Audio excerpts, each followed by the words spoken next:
Hello viewers, welcome to our channel. నేను మీ Charan Parimi. Megastar Chiranjeevi Balayya combination set. So వీళ్ళిద్దరి కాంబినేషన్లో బిగ్గెస్ట్ మల్టీ స్టార్ రాబోతుంది.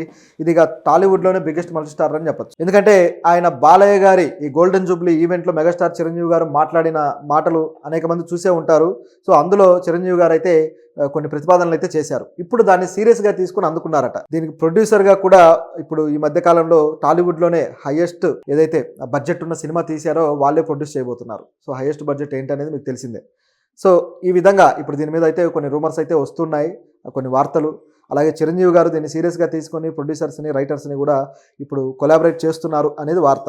దీంట్లో ముఖ్యంగా అసలు ఈ తెలుగు సినిమాలో బిగ్గెస్ట్ స్టార్స్ మల్టీ స్టారర్లు ఇప్పటిదాకా ఈ మధ్యకాలంలో ఎందుకు రావట్లేదు, అలాగే ఇప్పుడు ఈ సినిమా పాసిబుల్ అవుతుందా లేదా అనే దాంట్లో మనం చిన్నపాటి డిస్కషన్ అయితే చేద్దాం. ఎందుకంటే ఇది దాదాపు ఓకే అవ్వడానికి రెడీగా ఉన్న ప్రాజెక్టు కాబట్టి దీని మీద మాట్లాడితే బాగుంటుంది. గతంలో ఎన్టీఆర్, ఏఎన్ఆర్ వీళ్ళున్న టైంలో అయితే మల్టీ స్టారర్లు బాగా వచ్చాయి. ఎన్టీఆర్, ఏఎన్ఆర్ కలిసి దాదాపు 10 సినిమాల కన్నా పైనే చేశారు వాళ్ళిద్దరు కలిసి.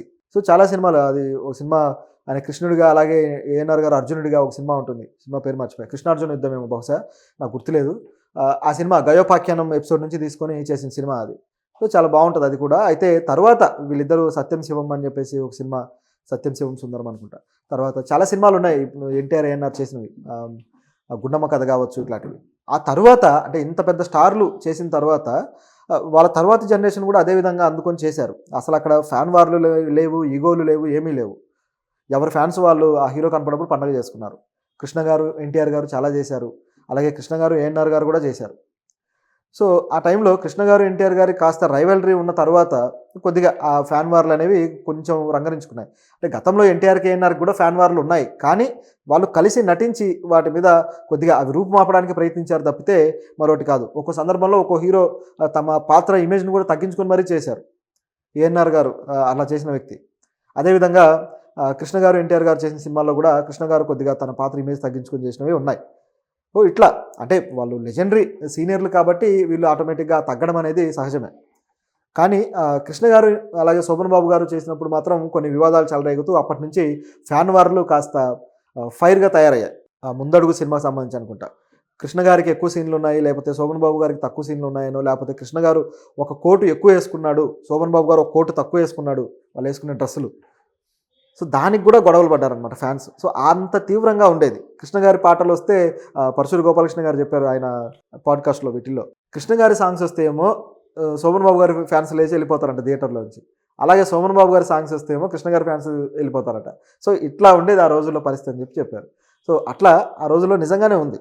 అలాగే కొంచెం వాళ్ళ జనరేషన్ దాటిన తర్వాత కూడా కొద్దిగా స్టార్ హీరోలు చేయలేదు, కానీ మీడియం రేంజ్ హీరోలు అయితే చేశారు. సుమన్ గారు, భానుచందర్ గారు ఇటువంటి హీరోలు అయితే మల్టీ స్టారర్లు చాలా చేశారు. కానీ స్టార్ హీరోలకు వచ్చేసరికి మాత్రం ఇంకా అది సాధ్యం కాలేదు. చాలా ట్రై చేసి కూడా కొన్ని ఏదో ప్రాజెక్టులు వర్కౌట్ చేద్దామని ప్రయత్నించి కూడా ఆగిపోయిన సంఘటనలు ఉన్నాయట. సో అట్లా ఆ రోజుల్లో చిరంజీవి గారు, బాలకృష్ణ గారు, నాగార్జున గారు, వెంకటేష్ గారు వీళ్ళు కలిసి చేయడానికి ఎందుకో ఇష్టపడలేదు ఆ రోజుల్లో. ఎందుకంటే సొంతంగా ఫ్యాన్ బేస్ని ఏర్పాటు చేసుకుంటూ వాళ్ళు దృష్టి అంతా వేరే విధంగా ఉండేది అనుకుంటా. ఐ థింక్ నెంబర్ 1 పొజిషన్కి వెళ్ళాలన్నట్టుగా అలా వెళ్ళిపోయింది. అయితే చిరంజీవి గారు వేరే హీరోలతో చేసినా సరే ఆ హీరోలతో చేసే టైంకి చిరంజీవి గారు పెద్ద స్టార్ అయితే కాదు. ఎన్టీఆర్ గారితో చేశారు, అదేవిధంగా కృష్ణ గారితో కొన్ని చేశారు, శోభన్ బాబు గారితో చేశారు. ఆ టైంకి ఈయన పెద్ద స్టార్ అయితే కాదు, ఒక మంచి ఆర్టిస్ట్గా ఉండేవాళ్ళు, మంచి పేరు అయితే వచ్చేది ఆయనకి. కానీ ఇప్పుడు చూసుకుంటే చాలా కాలం పాటు, దాదాపు 30 ఏళ్ల పాటు, 30-40 ఏళ్ల పాటు మల్టీ స్టార్, బిగ్గెస్ట్ స్టార్లు మల్టీ స్టారే లేకుండా చేసి పడేశారు మన హీరోలు. దానివల్ల ఒక మంచి డిఫరెంట్ కథలు రావడానికి కూడా అవకాశం లేకుండా పోయింది. ఎప్పుడు అదే రొడ్డకొట్టుడు కథలు. దిగామా ఇక విలన్ గాడు, వాడు ఏదో మినిస్టరో, ఎమ్మెల్యేనో ఏదో అయ్యి ఉంటాడు, లేకపోతే సీఎం కూడా అయ్యి ఉండొచ్చు విలను. సో వెళ్తారు, ఇక వాడి కూతురునో చెల్లెలనో లవ్ చేయడాలు, ఇంకా తర్వాత కొట్టుకోవడాలు. ఒక రొడ్డకొట్టుడు మా సినిమాలు తయారు చేసి తెలుగు ఇండస్ట్రీని ఒక విధమైన కంటెంట్గా తయారు చేసి పెట్టారు. నిజానికి ఒక దశలో అయితే తెలుగు ఇండస్ట్రీ సినిమాలంటే గౌరవం పోయిన పరిస్థితి కూడా ఉంది. ఇప్పుడు గత 7-8 ఏళ్ళుగా, 10 ఏళ్ళుగా అయితే కొంత పర్వాలేదు నిజం చెప్పాలంటే. కానీ ఈ 10 ఏళ్ల క్రితం మాత్రం తెలుగు సినిమా అంటే ఇక ఇదే పద్ధతి, ఇదే ఉంటుంది అని చెప్పేసి ఒక విధమైన దురభిప్రాయం కన్నడ ఇండస్ట్రీ కావచ్చు, తమిళ్, మలయాళం అన్ని ఇండస్ట్రీల్లో, హిందీ వాళ్ళలో కావచ్చు, ప్రతి చోట ఇదే పేరు పడిపోయింది. ఇప్పుడు తేరుకుంటూ ఉండేసరికి ఇప్పుడు కాస్త మంచి సినిమాలు వస్తున్నాయి, కొత్త జనరేషన్ వచ్చి సినిమాలు తీస్తుంది, కొత్త కంటెంట్కి హీరోలు కూడా రెడీ అయిపోయారు. ఇంకా చెప్పాలంటే సీనియర్ హీరోలు ఇప్పుడు కాస్త మల్టీ స్టార్లు చేయడానికి ఇంట్రెస్ట్ చూపిస్తూ వస్తున్నారు. 10 ఏళ్ల క్రితమే వీళ్ళు చేశారు. మహేష్ బాబు గారు, అలాగే వెంకటేష్ గారు. అదే క్లాస్ సినిమాగా చేశారు దాన్ని. కొంతవరకు వర్కౌట్ అయింది. తర్వాత ఇక నాగార్జున గారు, చిరంజీవి గారు చేద్దామనుకుని కూడా ఆగిపోయిన సినిమాలున్నాయి. సో ఇదంతా ఒక ఎత్తు అయితే, ఇప్పుడు నాగార్జున గారు వచ్చేసి రజనీకాంత్ సినిమాలో 'కూలీ' సినిమాలో యాక్ట్ చేస్తున్నాడు. లోకేష్ కనకరాజు డైరెక్టర్. సో నాగార్జున గారు గతం నుంచే కొద్దిగా మల్టీ స్టార్ల దారి పట్టారు ఆయన. ఆ మధ్య 'కార్తీతో ఊపిరి' సినిమా చేశారు. ఇట్లా ఇప్పుడైతే ధనుష్ తోటి తెలుగులో 'కుబేరా' సినిమా చేస్తున్నారు. సో ఆయన వచ్చారు. కాకపోతే ఆయన రావడం కూడా కొద్దిగా లేట్ అనే చెప్పాలి. ఎందుకంటే ఈలోపు ఆయన ఇమేజ్ కూడా చాలా వరకు డౌన్‌ఫాల్ అయిపోయింది. కొత్త జనరేషన్ వచ్చిన తర్వాత వాళ్ళు ఇమేజ్ పెంచుకుంటూ వెళ్తున్న క్రమంలో సీనియర్ల ఇమేజ్ కొద్దిగా డౌన్‌ఫాల్ అయిన మాట వాస్తవం. ఇప్పుడు మారడంతో కేవలం వీళ్ళు ఒక ప్యాడింగ్ ఆర్టిస్టులుగా పనికొస్తున్నారు తప్పితే, వీళ్ళను ఒక బిగ్గెస్ట్ స్టార్లుగా, మల్టీ స్టార్ సినిమాలను నిలబెట్టే స్టార్లుగా చూసే పరిస్థితి ఇప్పుడు లేదు. ఇది ఒక మైనస్ అయితే ఉంది. అయితే ఒక్క సినిమా చాలు వీళ్ళకి మళ్ళీ ఆ ఇమేజ్‌ను పుణికిపుచ్చుకోవడానికి. ఎందుకంటే వీళ్ళకి ఆల్రెడీ ఉన్న ఫ్యాన్ బేసే. ఇప్పుడు ఏంటంటే కాస్త ఇంట్రెస్ట్ తగ్గిపోతుంది అంతే. ఒక్కసారిగా ఒక సినిమా గట్టి బ్లాక్ బస్టర్ పడిందంటే తిరిగి అదంతా వచ్చేస్తుంది. సో ఇది ఈయన పరిస్థితి. ఇక వెంకటేష్ గారైతే ఎప్పుడో మల్టీ స్టార్లకు దిగిపోయారు గానీ, ఆయన చేస్తున్న సినిమాలు మాత్రం కొద్దిగా సరైన ప్రాజెక్టులు ఎంచుకోకపోవడం వల్ల ఆయన మల్టీ స్టార్లు కూడా వృధా అయిపోతున్న పరిస్థితి. రానా నాయుడు అని చేస్తే ఆయన అందులో కేవలం ఒక ప్యాడింగ్ ఆర్టిస్ట్‌లా మిగిలిపోయాడు. ఈ సిరీస్ మొత్తం ఉంటాడు గానీ ఆయన ఏంటి అనేది మాత్రం ఒక అర్థం పర్థం లేకుండా పోయింది. ఏదో బ్యాక్ స్టోరీ ఒకటి పెట్టేసి ఆ బ్యాక్ స్టోరీకి మాత్రం ఆయన పనికొచ్చాడు. సో ఇట్లా ఆ పాత్ర వేస్ట్ అయిపోయింది అక్కడ. ఇప్పుడు మళ్ళీ సెకండ్ పార్ట్ అంటున్నారు. మరి దీనికైనా ఇందులో అయినా ఆయన పాత్రను మంచిగా డిజైన్ చేస్తారేమో చూడాలి. సో ఇది ఇక్కడ పరిస్థితి. బాలకృష్ణ గారు కూడా కొన్ని సినిమాల్లో ఆయన గెస్ట్ అపియరెన్స్ అయితే ఇచ్చారు. ఆ మనోజ్ గారి సినిమా 'ఊకొడతారా ఉలికి పడతారా' సినిమా, ఇట్లా కొన్ని సినిమాల్లో, చాలా తక్కువ సినిమాలు గెస్ట్ అపియరెన్స్ అయితే ఇచ్చారు. కానీ పూర్తి స్థాయిలో ఇద్దరి హీరోలు కలిసి చేసిందైతే లేదు. లైక్ 'దళపతి' సినిమాలాగా ఈ విధంగా ఇద్దరు హీరోలు ఆపోజిట్గానో లేకపోతే వాళ్ళిద్దరి పాత్రలు పూర్తి స్థాయిలో సమానంగా ఉండేట్టుగానో పాత్రలు అయితే చేయలేదు. ఇప్పుడు అవకాశం వచ్చింది. చిరంజీవి గారు అయితే చాలా రోజుల నుంచి చెప్తున్నారు, నేను మల్టీ స్టార్ చేయాలని ఉంది అని. కానీ కథలు రాసి తీసుకెళ్లే డైరెక్టర్లు ఎవరు అనేది ఇక్కడ ప్రశ్న. ఇప్పుడు ఏమైపోయిందంటే గత 15 ఏళ్ళు 20 ఏళ్ళుగా ఆ డైరెక్టరే కథలు రాసుకొని డైరెక్టరే వచ్చి తీయడంతో ఒకే తరహా ఆ డైరెక్టర్కు ఎటువంటి ఆయన ఎలాంటి బ్రాటప్ జీవితం గడిపుంటాడో, ఎలాంటి సినిమాలు చూసింటాడో ఆ తరహా ఆలోచనలతోటి, ఆ తరహా ఫిలాసఫీతోటి కథలు రాసేసుకొని వచ్చేస్తారు. అది ఒకే తరహా మోసధోరణి కనిపిస్తూ వస్తుందన్నమాట. రచయితలని సొంతంగా ఎంకరేజ్ చేసి కథా రచయితలని పిలిచి వాళ్ళ నుంచి కథలు తీసుకునే సంస్కృతి అనేది మన తెలుగు ఇండస్ట్రీలో బాగా తగ్గిపోయింది. ఇది కాస్త ఎంకరేజ్ చేస్తే చాలా కొత్త రకం కథలు వస్తాయి. వాళ్ళకి ఇచ్చేది ఎంత? ఆ డైరెక్టర్ తీసుకున్న దాంట్లో కేవలం 1% కూడా రాదు రచయితకి. డైరెక్టర్ కనీసం 7 నుంచి 10 కోట్ల దాకా తీసుకుంటుంటే రచయితకి ఒక ₹1 కూడా రావు, ఒక కథా రచయితకి. సో అటువంటి పరిస్థితి, అంటే 1 కోటి అంటే 10% అవుతుంది అనుకోండి.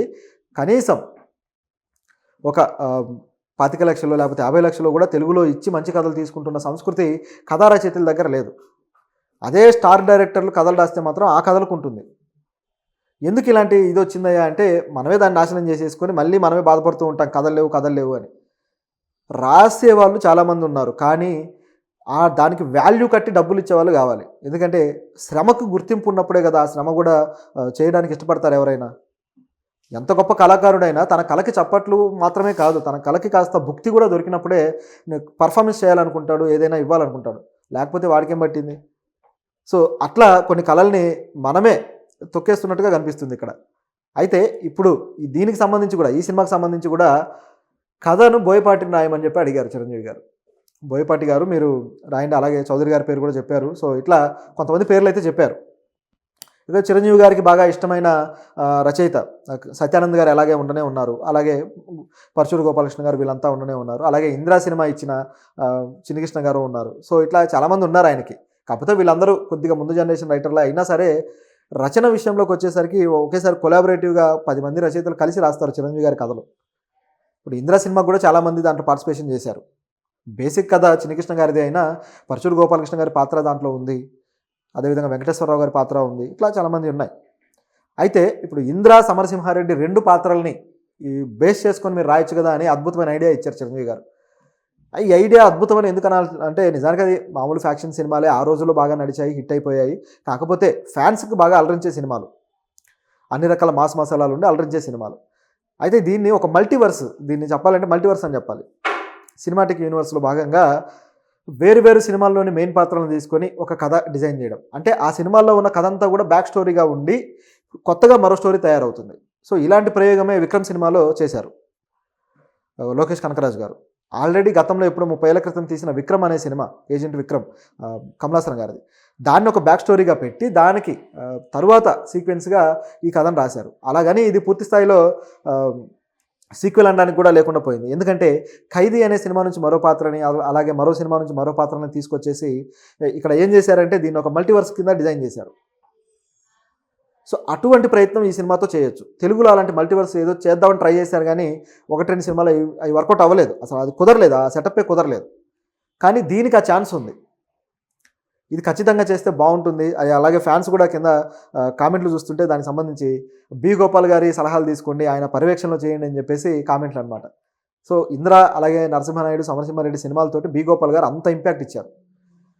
సో ఇది పరిస్థితి. ప్రస్తుతం జనరేషన్లో ఇలాంటి మాస్ సినిమాలు తీయడానికి అర్హుడైన డైరెక్టర్ అంటే మన బోయపాటి గారని చెప్పక తప్పదు. కాకపోతే ఆయన కథల విషయంలోనే కొద్దిగా అటు ఇటు అడుగులేస్తూ తప్పటడుగులు పడుతూ ఉన్నాయి. గత సినిమా కూడా ఫ్లాప్ అయిపోయింది అయింది. ఎందుకైంది అంటే అది కథ విషయంలోనే.